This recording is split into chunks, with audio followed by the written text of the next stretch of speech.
ফল পাকলে এটি মিষ্টি হয়, কারণ ফল পাকলে এর মধ্যে অ্যাসিডের মাত্রা কমে এবং শর্করার পরিমাণ বেড়ে যায়। এটি একটি প্রাকৃতিক প্রক্রিয়া যা ফলের গুণমান এবং স্বাদ বৃদ্ধির জন্য দায়ী। আমাদের আজকের ভিডিওতে আপনাকে স্বাগত জানাচ্ছি। ফল পাকলে মিষ্টি হয় কেন? এই প্রশ্নের উত্তর খুঁজতে হলে আমাদের প্রথমেই বুঝতে হবে ফল পাকানোর প্রক্রিয়াটি কিভাবে কাজ করে।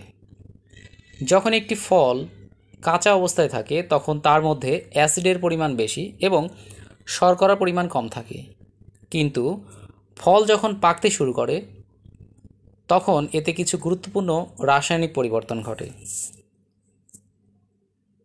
ফল পাকানোর সময় ফলের কোষে থাকা স্টার্চ বা শর্করা এক ধরনের এনজাইমের দ্বারা ভেঙে শর্করা, যেমন ফ্রুক্টোজ, গ্লুকোজ এবং সুক্রোজে পরিণত হয়। এই শর্করাগুলোই ফলকে মিষ্টি করে তোলে। তাছাড়া পাকানোর সময় ফলের মধ্যে থাকা অ্যাসিডের মাত্রা কমে যায়, যা ফলকে আরও সুস্বাদু এবং মিষ্টি করে তোলে।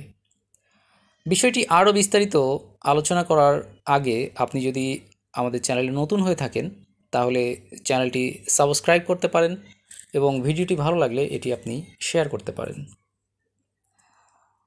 তাছাড়া ফল পাকার সময় ফলের কোষ প্রাচীর গঠনেরও পরিবর্তন হয়, অর্থাৎ ফলের উপরে যে আবরণ আছে সেই আবরণের পরিবর্তন হয়। এটি ফলকে নরম এবং রসালো করে তোলে, যা ফলের মিষ্টি স্বাদকে আরও বেশি জোরদার করে।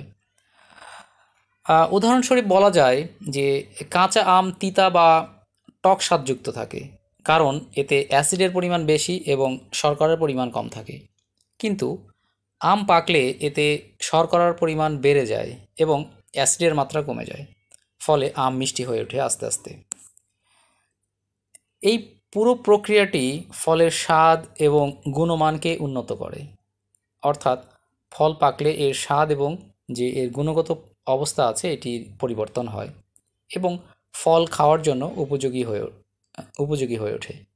কারণ কাঁচা ফল অ্যাসিডের মাত্রা বেশি থাকার কারণে এটি খুব স্বাদযুক্ত হয় না এবং খাওয়াও যায় না, এবং এটি আস্তে আস্তে যখন পাকে তখন এর ভেতরের যে স্টার্চ আছে সেগুলো বা শর্করা আছে এগুলো ভেঙে যায় এবং ফলকে আস্তে আস্তে মিষ্টি করে তোলে।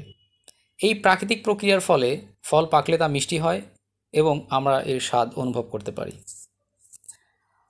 আপনাদেরকে অসংখ্য ধন্যবাদ ভিডিওটি দেখার জন্য। আর এই ধরনের ভিডিও আরও পেতে হলে চ্যানেলটিকে সাবস্ক্রাইব করে রাখুন এবং কমেন্টসে জানাবেন ভিডিওটি কেমন লাগলো। অসংখ্য ধন্যবাদ।